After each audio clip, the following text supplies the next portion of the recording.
to go hunting, but before going they smoke because it gives them the strength of hunting for a long time.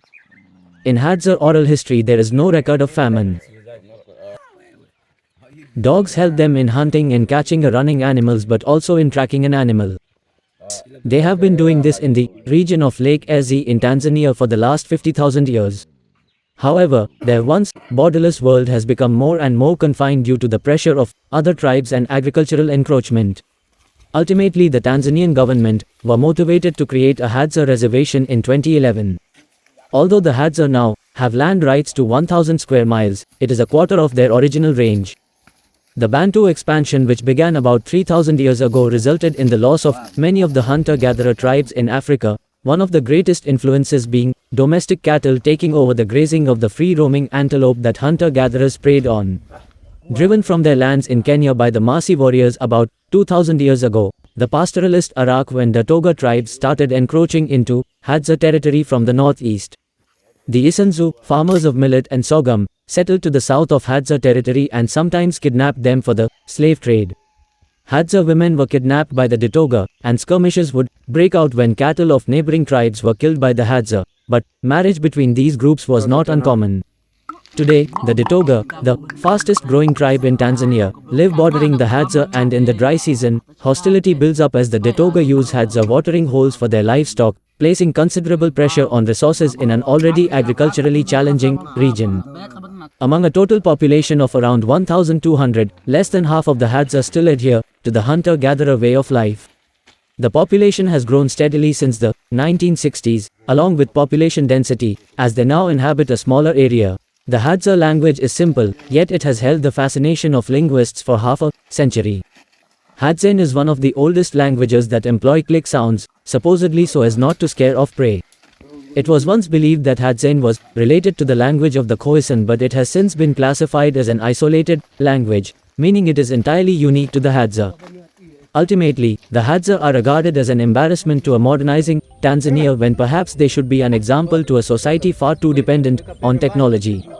The Hadza, armed with wood bows, hardly seem to have left a footprint on the land in the tens of thousands of years that they have lived among the megafauna of northern Tanzania. Tourism, the one industry that could possibly protect the Hadza way of life, has introduced alcohol and alcoholism, and due to their prolonged isolation, the Hadza's immune systems are unable to cope with Western diseases like measles and tuberculosis.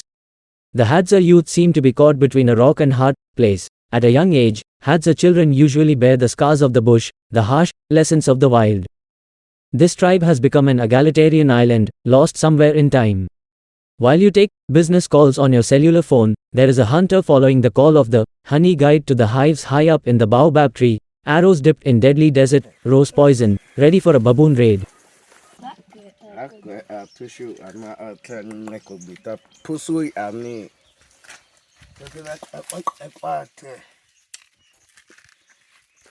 Since connecting with the Hadza, I've been drawn to the connection between sustainability and indigenous wisdom. They are, in fact, inseparable.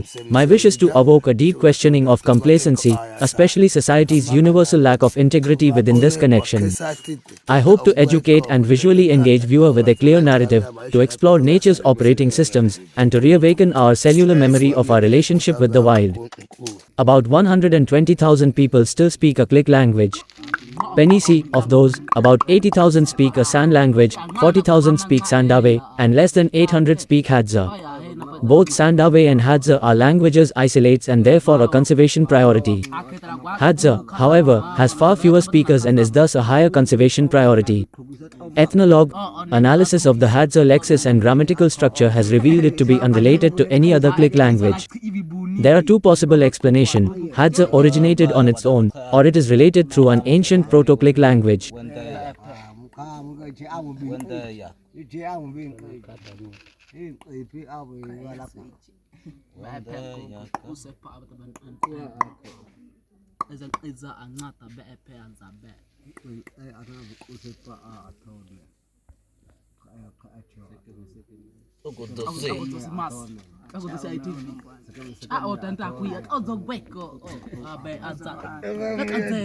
Hadza has no written language.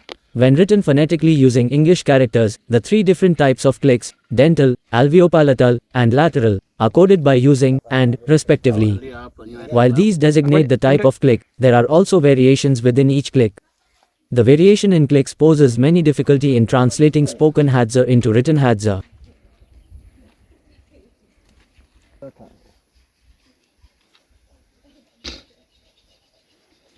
All nouns in the Hadza language are gendered and singular and plural. Hadza is a singular masculine noun, which also serves as a root. Hadzabe, which is the Hadza people's endonym, is plural and feminine. A single Hadza woman would call herself Hadzako, while a group of Hadza men would call themselves Hadzabe.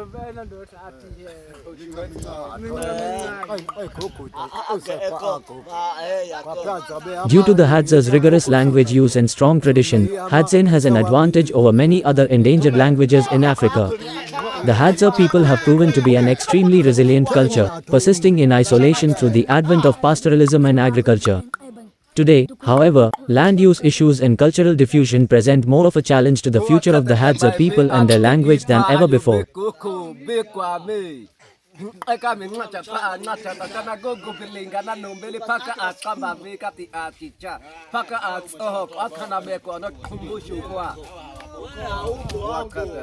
Due to the Hadza's rigorous language use and strong tradition, Hadzane has an advantage over many other endangered languages in Africa.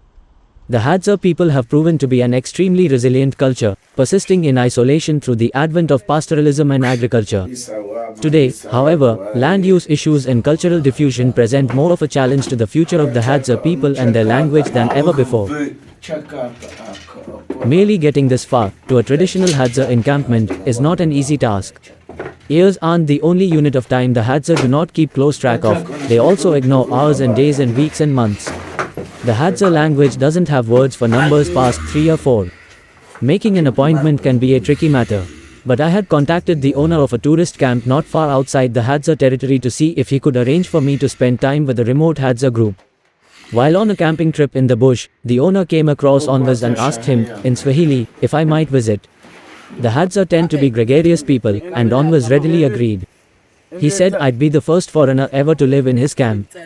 He promised to send his son to a particular tree at the edge of the bush to meet me when I was scheduled to arrive, in 3 weeks. Sure enough, 3 weeks later, when my interpreter and I arrived by Land Rover in the bush, there was Onwas's son Nagaola waiting for us. Apparently, Onwas had noted the stages of the moon, and when he felt enough time had passed, he sent his son to the tree. I asked Nagaola if he'd waited a long time for me. No, he said, only a few days. At first, it was clear that everyone in camp, about 2 dozen Hadza, ranging from infants to grandparents, felt uncomfortable with my presence. There was a lot of staring, some nervous laughs. I'd brought along a photo album, and passing it around helped mitigate the awkwardness. Onwas was interested in a picture of my cat. How does it taste? He asked. One photo captured everyone's attention. It was of me participating in a New Year's Day polar bear swim, leaping into a hole cut in a frozen lake. Hadza hunters can seem fearless. Onwas regularly sneaks up on leopards and races after giraffes. But the idea of winter weather terrified him. He ran around camp with the picture, telling everyone I was a brave man, and this helped greatly with my acceptance. A man who can leap into ice, Onwas must have figured, is certainly a man who'd have no trouble facing a wild baboon. So on the 3rd night of my stay, he asked if I want to join the hunting trip. What the Hadza appear to offer, and why they are of great interest to anthropologists, is a glimpse of what life may have been like before the birth of agriculture 10,000 years ago. Anthropologists are wary of viewing contemporary hunter-gatherers as living fossils, says Frank Marlowe, a Florida State University professor of anthropology who has spent the past 15 years studying the Hadza. Time has not stood still for them. But they have maintained their foraging lifestyle in spite of long exposure to surrounding agriculturalist groups, and, says Marlowe, it's possible that their lives have changed very little over the ages.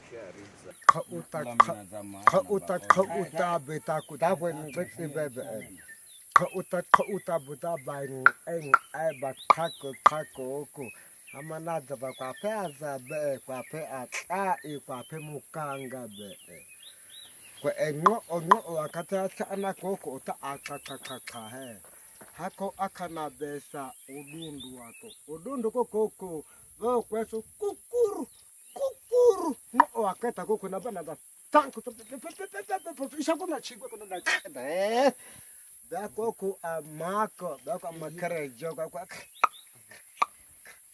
makare joga boko ta kabo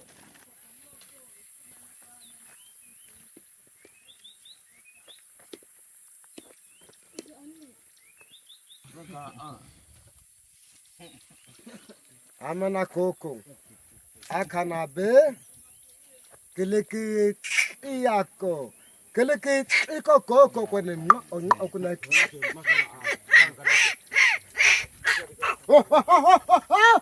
ne eko akako kuna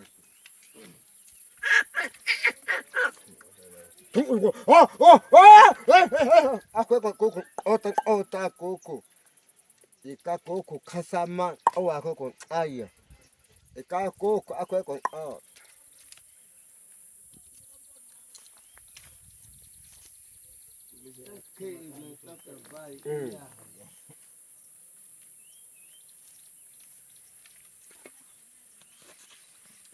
amena zabeta akana be adani koko onini na atini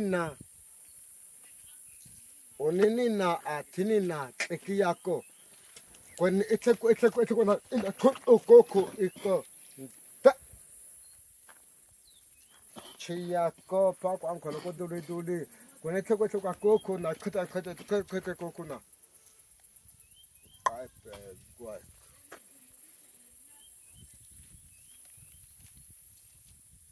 amen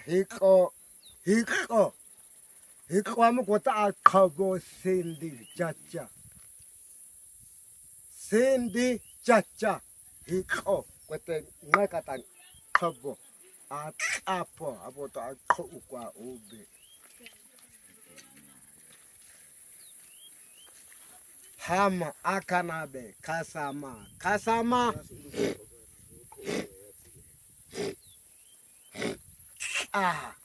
what's a got at cooking?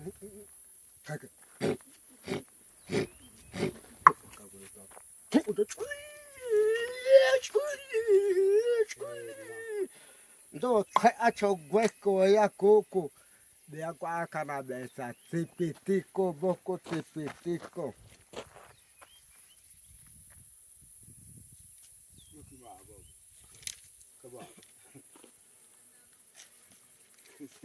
hama akanabe ko mutate samakabu kabukuta angeka when chigbe kona kokona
sasa no kia como se quiera que lo estudiando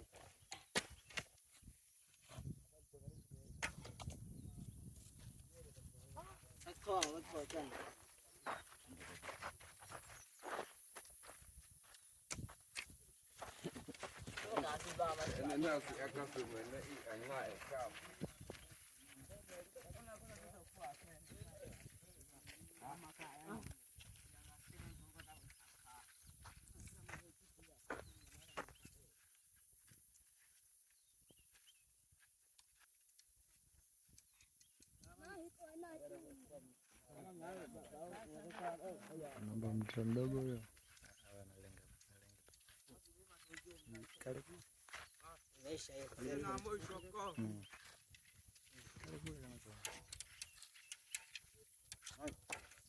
Hai sasa.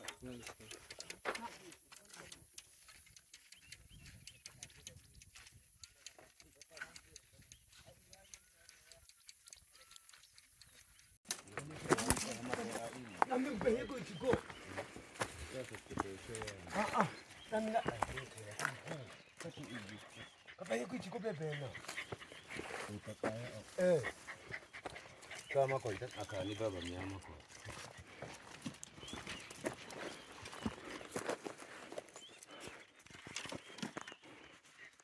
Baba. Shoe sasa iko. Baba. Baba. Mpimbi wako ni.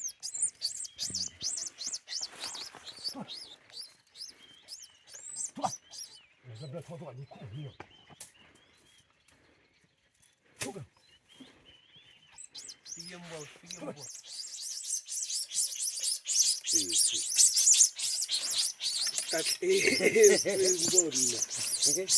Kama noma baya. Sama. Goku. Sasa yako te.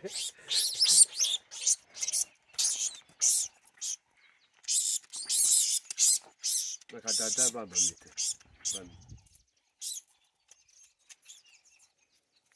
Kakat pe koko. Kisak pe. Yeche.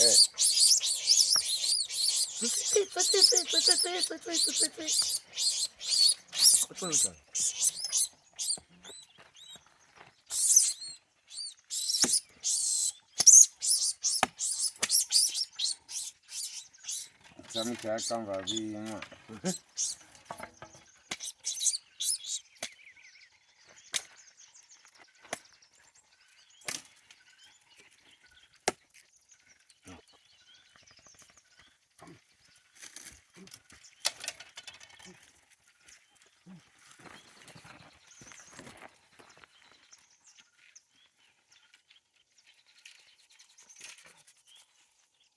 Toka.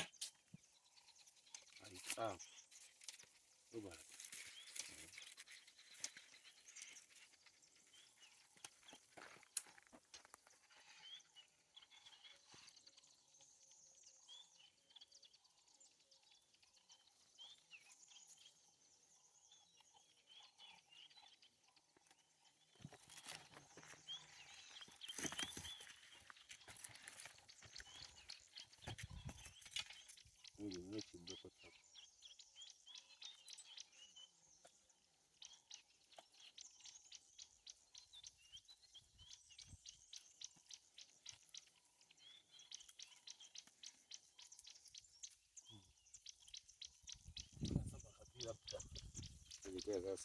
Sasa haya baipi chibi na nini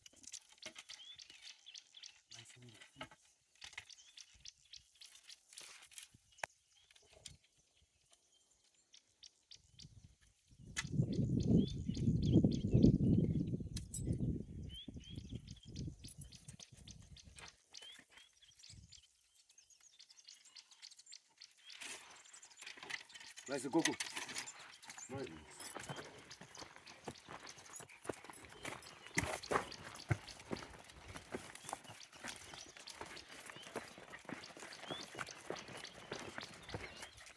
Ganze aber immer verbietet den werden nicht. Maki kete kabisa.